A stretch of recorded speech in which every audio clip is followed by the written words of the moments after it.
If you think modern cities are loud, crowded, and slightly unhinged, you should have seen Fort Benton, Montana in 1858. Imagine a place where steamboats arrived like floating casinos, gold dust served as currency, and every third person was either a miner, a gambler, or someone actively running from the law. Welcome to the wildest port on the Missouri River, and somewhere in the middle of all this chaos, sat a quiet man with leather, needles, and more patience than any human should reasonably possess. His name was Jos Sullivan, professional saddler, unofficial therapist, and accidental witness to one of the most ridiculous chapters in frontier history. Now, Fort Benton did not start as a gold town. It started as a fur trade outpost, established in 1846 as a simple trading post at the farthest point steamboats could reliably reach on the Missouri. That made it important, and anything important in the Old West immediately became dangerous, expensive, and full of people with bad intentions. By the early 1850s, Fort Benton had become the gateway to the Northern Rockies. Everything came through here: food, tools, weapons, whiskey, and occasionally, civilization. Steamboats arrived from St. Louis after traveling nearly 3,000 miles upstream, hauling cargo through shifting channels, sandbars, ice, floods, and pilots who navigated mostly by memory, prayer, and yelling. These boats had names like Far West, Chippewa Falls, and Key West. And when one appeared around the bend, the entire town stopped what it was doing, because that boat meant money and chaos. When a steamboat docked at Fort Benton, the riverfront exploded. Miners fresh from the goldfields, traders unloading mountains of cargo, teamsters yelling, dockworkers swearing, gamblers arriving already broke, and somewhere in this madhouse was Jos Sullivan.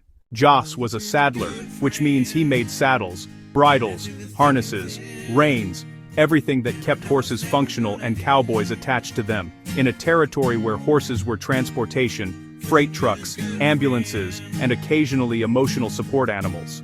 A saddler was essential. Without Jos Sullivan, half the territory would have fallen off their horses and died in ditches, which honestly might have improved the average intelligence level. Jos ran a small leather shop near the river.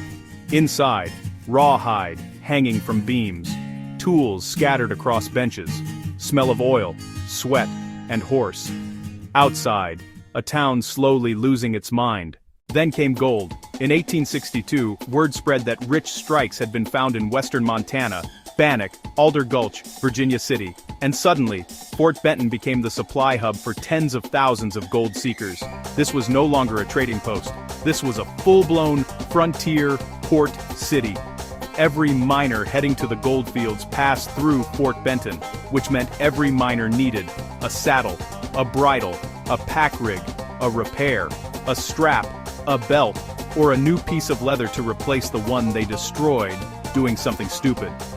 Jos Sullivan was busy, very busy. And miners were not patient customers. They came in loud, they came in muddy, they came in drunk, they came in holding gold dust and insisting it was definitely worth more than cash. And Jos, calmly stitching leather, would nod politely while thinking, "Sir, you smell like a mule that lost a fight with a whiskey barrel."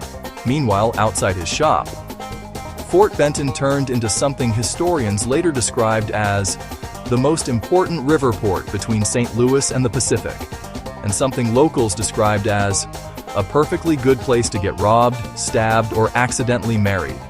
The riverfront was lined with warehouses, saloons, freight yards, and boarding houses that charged by the hour, the night, or your remaining dignity. Steamboats arrived stacked high with supplies, flour, bacon, beans, pickaxes, shovels, dynamite, and more whiskey than the territory could morally justify.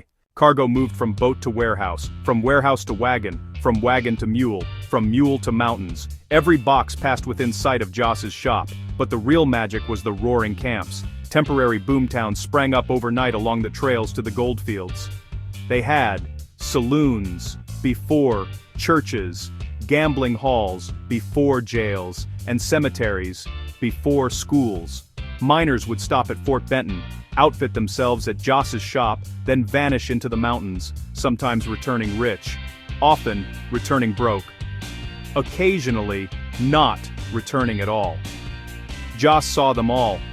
Optimists, dreamers, liars, men convinced their gold claim would make them kings, and men who came back 3 months later asking if he'd accept payment in buttons. Now here's where twisted history really shines. Fort Benton had no law enforcement to speak of for much of this time. Justice was handled by committees, pauses, angry crowds, and sometimes the nearest available rope, disputes over gold claims, freight contracts, card games, or, you looked at me funny, ended quickly and loudly. Jos learned early not to ask questions. When a man asked for a reinforced saddle and a wider belt at midnight, you made it. You took the payment. You did not ask why. The steamboat era hit its peak in the late 1850s. Some years, hundreds of boats arrived. Each one carried enough cargo to build towns, feed armies, and bankrupt several gamblers. Fort Benton became known as the head of navigation on the Missouri, and the birthplace of Montana commerce, and where your money disappeared faster than your horse. And Jos Sullivan, he prospered, because gold rush or not, every man still needed a saddle. The beauty of Jos's job was that horses did not care about politics, or gold, or rumors. They cared about fit, and comfort, and not getting rubbed raw on a 200-mile mountain trail. Jos became known as one of the best saddlers in the territory. Miners swore by his work. Teamsters trusted him with freight rigs. Even river pilots ordered custom tack for their shore horses. His shop became a quiet island of craftsmanship in a sea of lunacy. But Fort Benton was not done yet. In the late 1850s and early 1860s, the town became the centerpiece of the Great Trade era. Fur traders still passed through.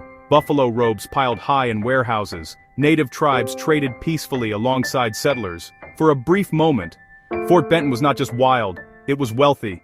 And civilized. Almost. Then came war. The Civil War disrupted trade routes. Indian conflicts flared across the plains. Steamboat traffic slowed. Gold fields shifted, and slowly, the roaring camps faded, the river quieted, and Fort Benton, once the busiest port in the Northwest, became something gentler. A town with stories. Jos Sullivan stayed. He watched the madness pass. He stitched leather while empires rose and fell. He outfitted miners, soldiers, traders, and travelers. And when the gold rush ended, his shop still stood, quiet, steady, unimpressed.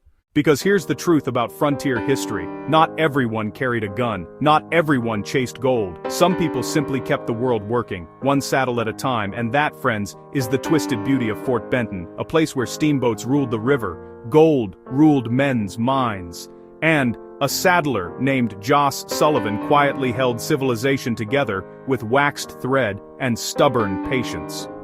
If you enjoyed this twisted tale from the wild days of Montana, go ahead and give this video a thumbs up. It tells the algorithm that frontier madness is still appreciated, and subscribe to the channel so you don't miss the next story, where history misbehaves in even more entertaining ways. Thank you for watching. And remember, in the Old West, even the quiet guys had the best stories.